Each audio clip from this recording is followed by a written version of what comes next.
Ce soir à l'émission, on souligne la Journée nationale de la vérité et de la réconciliation. Spread more awareness to the students. Et on vous met l'eau à la bouche avec la grande tablée automnale. C'est la première édition que nous faisons sur 4 éditions de grandes tablées estivales.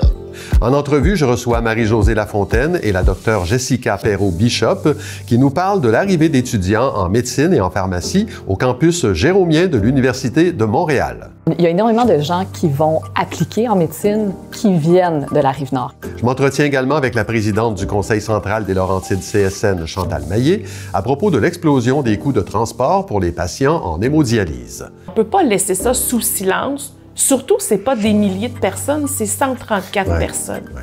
Enfin, Étienne Saint-Laurent nous parle du 40e anniversaire du diffuseur Odyssène. En 40 ans, on réalise qu'Odyssène, si on a pu se construire et s'élever, c'est surtout grâce à l'implication de plein de gens. Bienvenue à Accès local.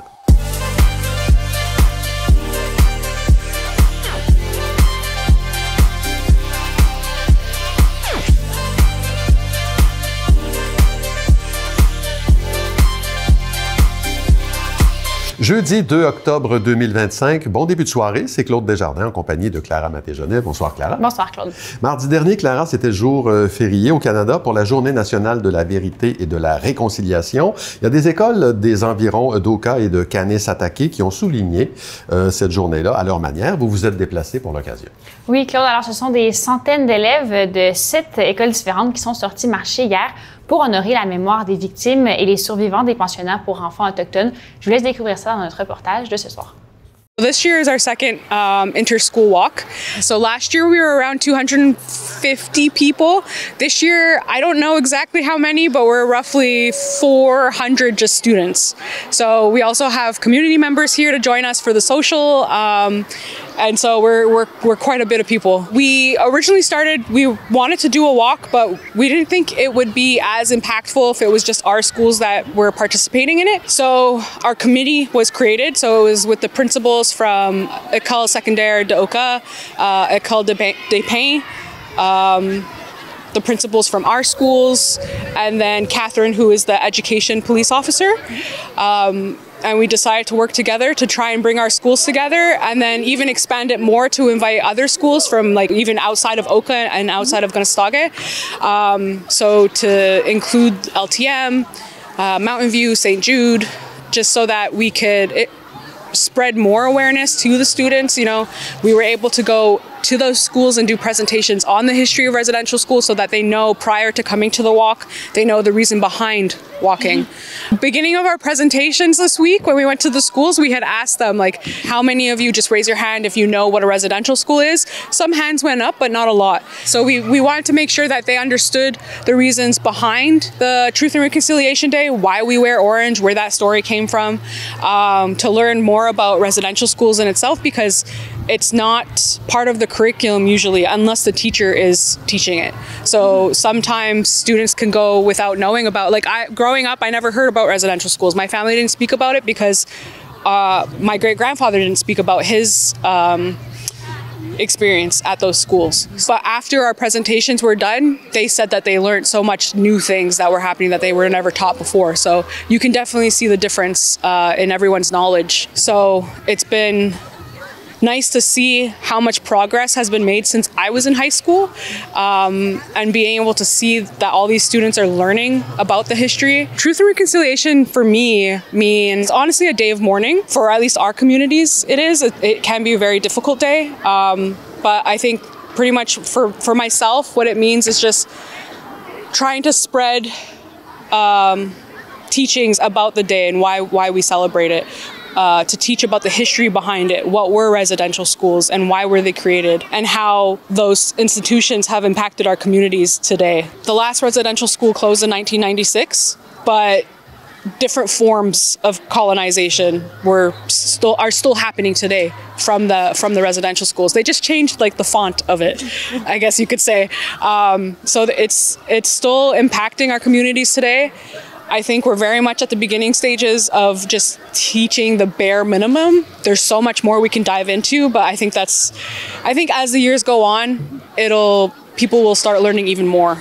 Ça a eu lieu l'année dernière aussi. On en est donc à une deuxième édition. On assiste peut-être au début d'une tradition qui s'installe pour les jeunes de la région.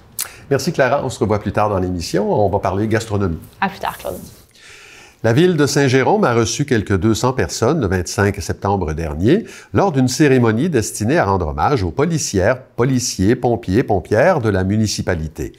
L'événement qui s'est tenu en présence de Manon Janotte, lieutenant-gouverneur du Québec, a permis de remettre 9 médailles soulignant 20 et 30 années de service, en plus de souligner 19 promotions, 10 départs à la retraite et pour la première fois cette année, l'ancienneté et l'engagement du personnel civil de la sécurité publique.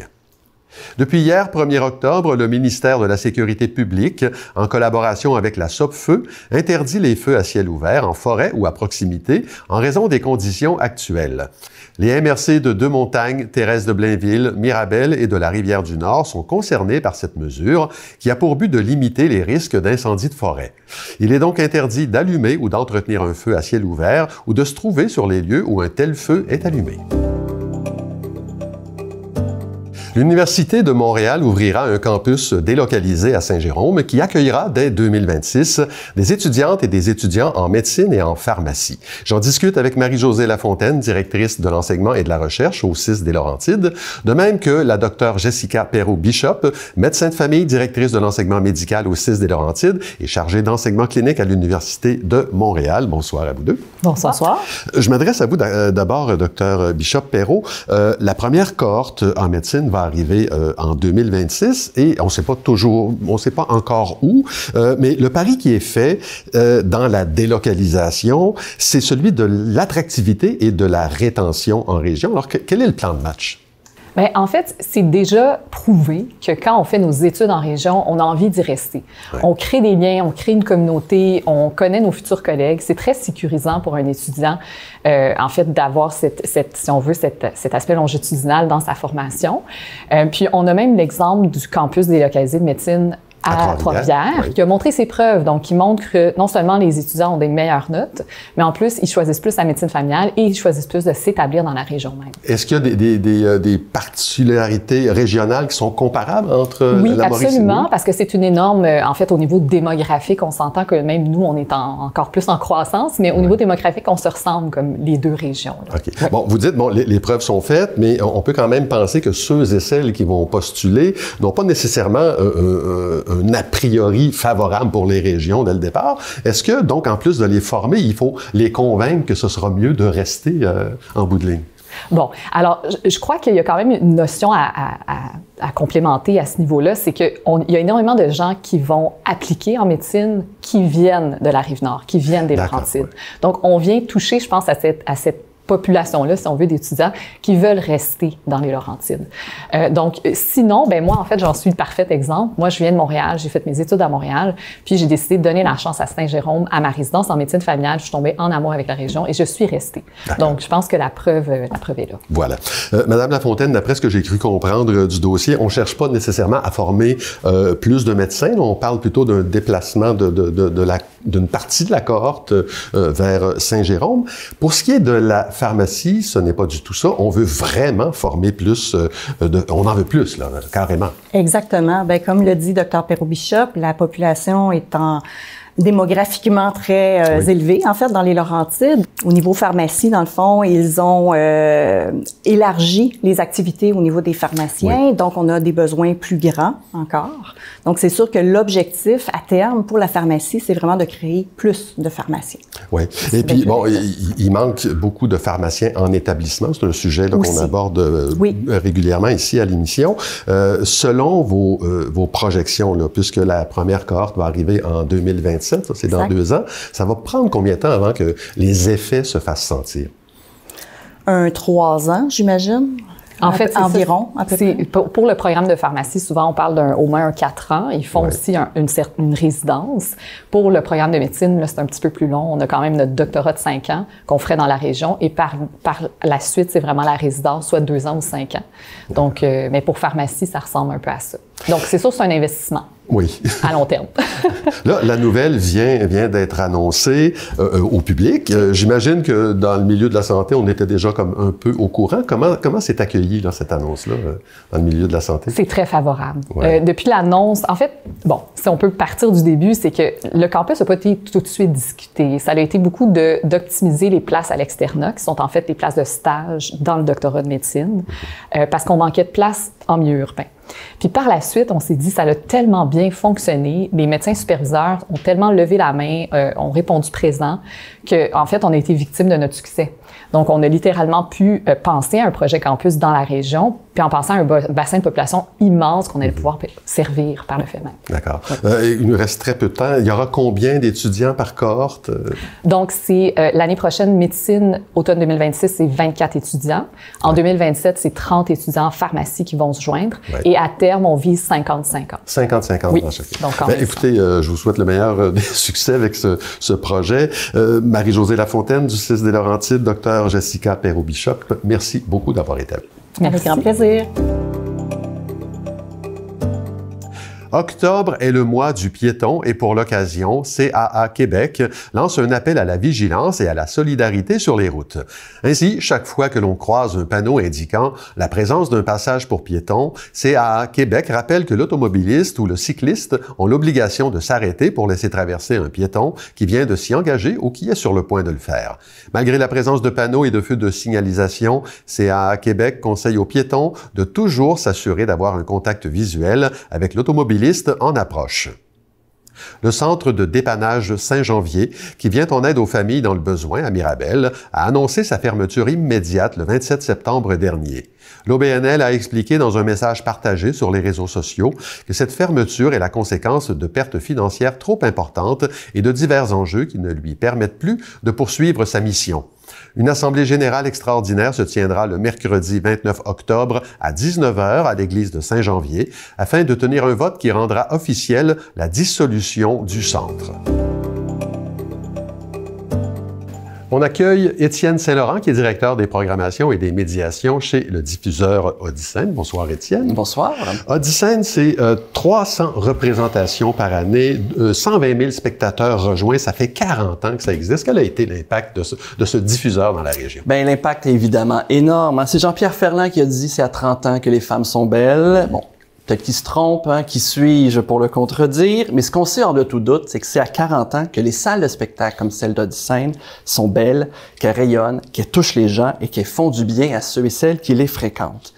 On le dit, hein, à la base, Odyssène, c'est une aventure débutée par 4 personnes, 4 bénévoles, décrinqués, qui ont fondé l'organisme qui s'appelait Initiascène, qui croyaient en la force des arts vivants. Tout ça est devenu Odyssène par la suite. Les spectacles sont présentés au théâtre Lionel Groulx et au cabaret BMO Sainte-Thérèse. Premier spectacle chez Initiascène, Odyssène, rien de moins que la diva elle-même, Diane Dufresne. En 40 ans, Odyssène, c'est 5200 représentations, plus de 2 millions de spectateurs. C'est énorme. Incroyable. Les scènes ont vu défiler les plus grands de la chanson, du théâtre, de l'humour, ici, mais également de l'international. Patrick Watson, Robert Charlebois, Daniel Bélanger, Martin Matt, Véronique Cloutier, Lise Dion, Boucard Diouf, Rémi Girard, Guylaine Tremblay. Plein de monde. La liste est courte. La liste est courte, mais on en aurait pour 40 ans à faire. C'est ça. Pour démontrer comment le temps a passé, hein, j'ai préparé un petit quelque chose. On a retrouvé dans nos archives poussiéreuses une publicité qui annonce le spectacle d'une artiste qui comporte les infos suivantes, à voir si vous saurez deviner de qui on parle. On l'a décrit comme étant une fille exceptionnelle. Elle domine la scène, carrément irrésistible, le best show de l'année. Indice, un spectacle présenté par Poulet Frit Kentucky, pour lequel il était possible d'acheter des billets au club vidéo Télécino de la Galerie d'Émile-Île. On parle de Céline Dion. Rien de moins. J'allais le dire. Qui est venue elle-même présenter son spectacle, probablement le spectacle qui accompagnait la tournée de l'album Incognito, quelque part en 87. En 40 ans, on réalise qu'Odyssène, si on a pu se construire et s'élever, c'est surtout grâce à l'implication de plein de gens. Les gens qui travaillent à l'administration, les techniciens, mais aussi les bénévoles, autant sur le conseil d'administration que ceux qui accueillent le public dans nos représentations. De là, nous est venue l'idée pour le 40e d'instaurer un prix, le prix Serge Dion, du nom de notre président de CA qui a été là durant 17 années chez Odyssène, prix qui sera remis annuellement et qui soulignera la contribution exceptionnelle d'une personne dans l'entourage d'Odyssène.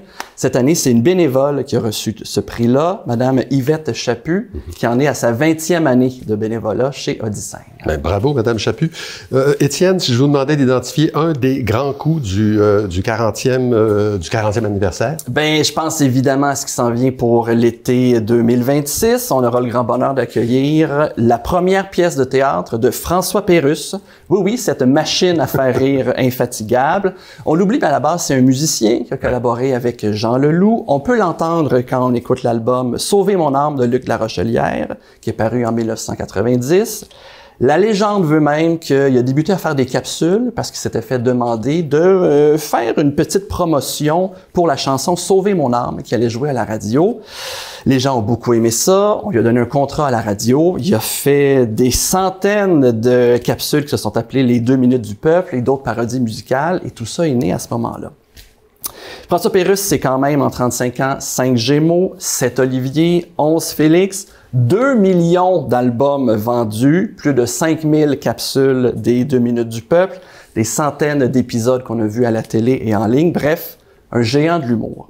Le spectacle s'appelle Boulevard Pérusse. On y retrouve une famille québécoise qui a fondé une entreprise multinationale qui invente et fabrique des produits totalement écologiques. Mais on a un souci. Il y a une des usines qui est prise par contrôle par un dictateur. Branle-bas de combat. Le ministre québécois du Commerce s'en mêle. Bref, une grande histoire, mais écrite par François Pérusse. Donc, on peut s'attendre à des bords qui claquent, des jeux de mots tordus, des débordements dans le scénario et dans les dialogues. Bref, du François Pérusse extraordinaire comme on l'aime. Il nous reste à peu près 30 secondes. Oui. Il y a d'autres gros noms de l'humour qui vont venir vous visiter cette année. Ben, la liste est longue. Hein? D'ici jusqu'aux fêtes, on va accueillir au Théâtre Lionel Groulx Mike Ward, Arnaud Soli, Sam Breton, Mona de Grenoble pour son spectacle de La poudre aux yeux, Guillaume Pinault, Martin Petit, Simon Leblanc, le vétéran Laurent Paquin, le tout jeune Charles Brunet qui en sera à son premier passage au Théâtre Lionel Groulx le 27 décembre prochain. C'est un phénomène du web à découvrir sur scène. Merci beaucoup, Étienne. Merci. Quelques 134 personnes qui bénéficient des services de transport en hémodialyse dans la région feront bientôt face à une hausse vertigineuse de leurs factures, conséquemment à la décision du CIS des Laurentides de revoir les modalités de remboursement en cette matière. La présidente du Conseil central des Laurentides CSN, Chantal Maillet, souhaite réagir à cette situation. Bonsoir, Madame Maillet. Bonsoir. Bon, expliquez-nous d'abord de quel genre de service on parle, à qui ça profite et pourquoi c'est essentiel. Bien, c'est des services en hémodialyse. Dans le fond, c'est des patients qui ont besoin des traitements. Dans le fond, c'est un traitement où on change le sang dans le corps parce que les reins fonctionnent pas très bien.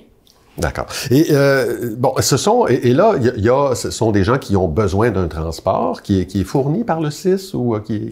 Bien, ça peut être fourni par le CIS, ça peut être du transport privé. Là, il y a beaucoup de transports privés, on se le cachera pas. Ouais, ok. Et là, il y a une facturation qui est faite.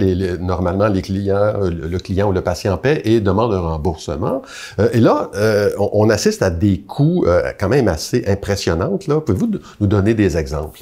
Bien, en temps normal, jusqu'à ce qu'on soit informé de la nouvelle, bien, c'était autour de 4 $ par transport, ce qui faisait mettons, quelqu'un qui avait 3 traitements par semaine, bien, il payait 24 $. 8 $ 3 fois, donc 24 $. Oui, okay. Oui, c'est ça. Puis là, on a vu, bon, vous avez été informé de la situation dans le cadre d'un bulletin télévisé à TVA, ça c'était le 18 septembre, qui montrait un exemple quand même assez extrême d'augmentation. Là, ce monsieur dont la facture est passée de 24 $ à 900 $ par semaine, c'est pas ça pour tout le monde, là, mais il en demeure pas moins que pour vous, ces hausses-là sont le résultat des compressions budgétaires imposées par le gouvernement du Québec.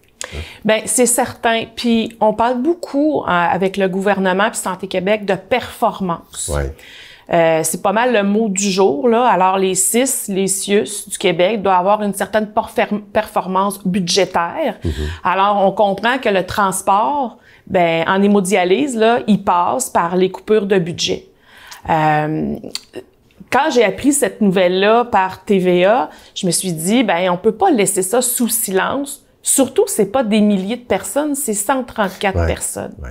Alors, est-ce qu'il y aurait eu un autre moyen de moduler les frais de transport? Et on est tout à fait d'accord, on le sait, le transport coûte cher. Ouais. Par contre, est-ce qu'on n'aurait pas pu trouver une solution que ceux qui actuellement profitent de ce service-là, ben soient plus modulables, tu sais, graduellement, on augmente le prix, puis peut-être que ça aurait fait au moins une onde de choc. Surtout quand on reçoit la lettre, ben c'est après coup que les gens ont été rencontrés pour trouver des solutions. Ouais. C'est ce qu'on a eu comme réponse du 6 des Laurentides. Vous allez même plus loin en affirmant que le gouvernement rompt avec sa promesse là, que ces compressions-là n'affecteraient jamais les patients. Quel est votre sentiment par rapport à ça? Ben, moi, je pense que c'est un service essentiel pour des gens qui en ont besoin. Un traitement en hémodialyse, si t'en as pas, si t'as pas tes traitements, ben tu peux en mourir. Alors, pour moi, c'est que l'universalité des soins, pour moi, ça comprend ça. Et s'il y a un budget à rencontrer, ben il faut trouver une solution bien avant d'informer les gens que du jour au lendemain, tu passes de 24 à 900 $. Et là, c'est un cas qu'on a su. Est-ce que les autres 133 personnes, combien ils payent actuellement? Est-ce qu'ils payent plus cher? Ça, on se le pose aussi comme question, parce qu'ils se sont basés quand même sur le revenu personnel de chaque personne. Ce qui est quand même, tu sais, particulier, là. Je le sais qu'ils ont peut-être des droits, là, comme gouvernement. Est-ce que vous estimez que c'est comme une intrusion dans la vie personnelle? Ben, pour ce service, oui. On le sait que quand dans l'offre des CHSLD, quand on occupe des chambres, ben, ça fait partie, tu payes selon tes revenus annuels. Mais là, c'est vraiment particulier. Puis le cas où on parle, où on a déclaré à TVA, c'est quand même une personne qui demeure à Fermeneuve. Oui. Le transport en commun, là, il est Et inexistant. qui dit, si j'ai pas mes traitements, moi, je vais mourir. Oui, tout à fait. Puis c'est ça qu'a déclaré là, le monsieur, là. Alors, puis je sais qu'ils ont trouvé des solutions, puis ils l'ont expliqué, le transport en commun, du bénévolat, mais à travers les Laurentides, là, les besoins sont différents. C'est pas comme à Saint-Eustache, là, où il y a le transport en commun. Absolument. Puis vous avez émis le souhait, vous, que le 6 annule tout simplement cette décision-là qu'il a prise. Vous pensez que ça se peut? Bien, pour 134 personnes, moi, je pense que oui. D'accord. Ben, Chantal Maillet, présidente du Conseil central des Laurentides, CSN, merci beaucoup. Bien, merci à vous. De retour avec Clara Maté-Jonet. Clara, vendredi dernier, il y a un événement gastronomique festif qui avait lieu à Saint-Eustache. Vous étiez sur place. Oui, écoute, c'est la grande tablée automnale, une vitrine pour les producteurs et les restaurateurs de la région. Alors, je vous présente un compte-rendu dans notre reportage de ce soir. Aujourd'hui, c'est la grande première de la grande tablée automnale. Je dis grande première puisque c'est la première édition que nous faisons sur 4 éditions de grandes tablées estivales. C'est un souper en plein air sur la rue Saint-Eustache. Donc, c'est dans la même configuration que notre fameux marché public du samedi, mais à la place d'aller voir les exposants et s'acheter des produits locaux, c'est plutôt, on a des kiosques de prêt-à-manger, de prêt-à-boire et on s'approprie la rue comme un espèce de bal en blanc convivial. Une vingtaine d'exposants. Il faut mentionner, par contre, qu'il y a quelques exposants qui font du prêt-à-manger pendant le marché public, oui, tout à fait. Qui sont ici ce soir.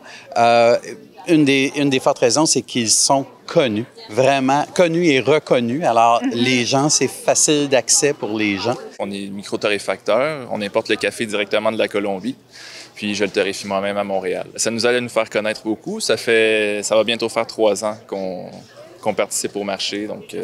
on voit vraiment l'impact dans les marchés là, pour nous aider à nous faire connaître. Ça va faire 350 ans qu'on est agriculteur au Québec et on a ouvert notre laiterie Les Charbonneaux, ça fait 3 ans et demi présentement. Donc, tout ce qu'on fait, c'est vraiment des produits fermiers avec la classification de la valeur ajoutée. Fait que c'est le lait exclusivement de nos vaches. Ce qui se rajoute à ça, c'est local, fermier, québécois. Ce soir, vu que c'est la grande tablée, c'est vraiment comme du prêt-à-manger. Donc, on a notre fameuse crème de tomates et fromage en grains. Fait que c'est évidemment notre fromage en grains qui est dedans. Et sinon, on a fait ce soir vraiment une exclusivité pour la grande tablée de la crème glacée frite. Fait que c'est incroyable. On met du beau sirop d'érable dessus, du chocolat. C'est vraiment délicieux. Les gens font pas des commissions. Ils viennent découvrir des produits locaux. Ils viennent déguster qu'est-ce que les gens ici de la région peuvent faire. Puis en même temps, ben c'est ça, ils découvrent des nouvelles entreprises. Puis après ça, ben nous autres, on se fait du fun, les gens sont souriants, puis on fait la fête là, toute la soirée. Nous attendons 3500 personnes environ, peut-être même plus parce que le soleil est de la partie. Avec la grande tablée estivale, on célébrait le début de l'été, le début de la saison, puis c'est à l'automne que c'est les récoltes. Hein? Donc on s'est dit, quelle meilleure façon de clore le marché public en reprenant notre concept du début de l'été, mais pour l'automne. Puis on peut offrir des repas différents, hein, de la soupe, de la raclette. Puis par ailleurs, les gens le demandaient. Le marché public étant actuellement en cours, il termine, mais les gens redemandaient qu'on puisse avoir une activité. Pour nous, ça prolonge la série d'activités et d'événements que la ville de Saint-Eustache offre à sa population. Je suis de Tourisme Basse-Laurentide et la plus grande industrie touristique des Basses-Laurentides, c'est l'agrotourisme. Il y a une série de chapiteaux avec des tables et chaises qui sont installées. Nos annonces mentionnent premier arrivé, premier servi, mais il y a un roulement. Il y a toujours un roulement et là, ce qui fait que chaque personne trouve sa place et c'est un lieu très convivial, peut rencontrer quelqu'un qu'on connaît pas, échanger ou venir en famille avec des enfants. Donc, c'est extrêmement convivial. C'est le 13e marché cette année. Donc, tout se termine. On vient de terminer le Festival de la Galette qui fut encore un succès extraordinaire. Comme ce soir, ça semble vouloir être un succès extraordinaire. Au niveau économique, il faut bien dire que pour nous, pour la municipalité, c'est très intéressant. Pour les commerçants sur la rue Saint-Eustache, c'est extrêmement intéressant. Beaucoup de reconnaissance de la part des gens. Donc, c'est vraiment chaleureux comme ambiance. On le voit avec l'intérêt pour l'achat local, puis la sensibilité des citoyens aussi de connaître le producteur, puis de connaître d'où est-ce que les produits viennent. Là, c'est plus juste une tendance. Là, je pense que c'est nécessaire, puis on le voit de plus en plus. Là. Nous avons eu cette année notre 18e édition d'un marché public. Nous sommes reconnus parmi les 10 meilleurs marchés publics au Québec. C'est une très belle reconnaissance. Au départ, on ne pouvait imaginer un tel succès. Maintenant, nous le vivons, ce succès-là.